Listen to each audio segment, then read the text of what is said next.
మళ్ళా వస్తాం, మళ్ళా కొడతాం, ఊరుకోము అని ఎమ్మెల్యే స్థానంలో ఉండి ఎలా మాట్లాడుతున్నారో చూడండి.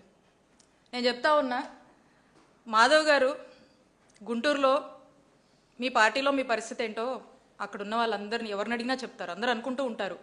మీరు number of times press meet పెట్టారు, స్వయంగా మీ పార్టీ అధికారులే మీ మాట వినట్లేదని, దానికోసం మీరు నంబర్ ఆఫ్ కంప్లైంట్స్ ఇచ్చి నంబర్ ఆఫ్ ప్రెస్ మీట్స్ పెట్టి మీ బాధలన్నీ మీరు చెప్తా ఉంటారు. ఇది నేను చెప్తుంది కాదండి, మీ ప్రెస్ మీట్లు ఉన్నాయి, మీ కంప్లైంట్స్ ఉన్నాయి, అక్కడ ఉన్నటువంటి ప్రజలను అడిగితే వాళ్ళందరూ కూడా చెప్తారు. కాబట్టి మీ పార్టీ ఈ ఎపిసోడ్లో మిమ్మల్ని బలిపశువు చేస్తుందని మీకు వినిపించుకుంటా ఉన్నాను. కాబట్టి మీరు ఒకసారి ఆలోచించండి.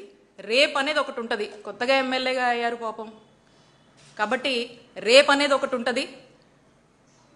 ఆ రేప్ అనేది గుర్తుపెట్టుకొని దాని తగ్గట్టుగా మీరు ఉంటే బాగుంటుంది అని చెప్పి కోరుతా ఉన్నాను. కాబట్టి ఇంత ఆవేశము, ఈ విధంగా ముందుకు వెళ్ళడం అనేది రాష్ట్ర ప్రజలందరూ కూడా చూస్తున్నారు, ప్రజలు అన్నీ కూడా గుర్తుపెట్టుకుంటారని తెలియజేస్తా ఉన్నాను.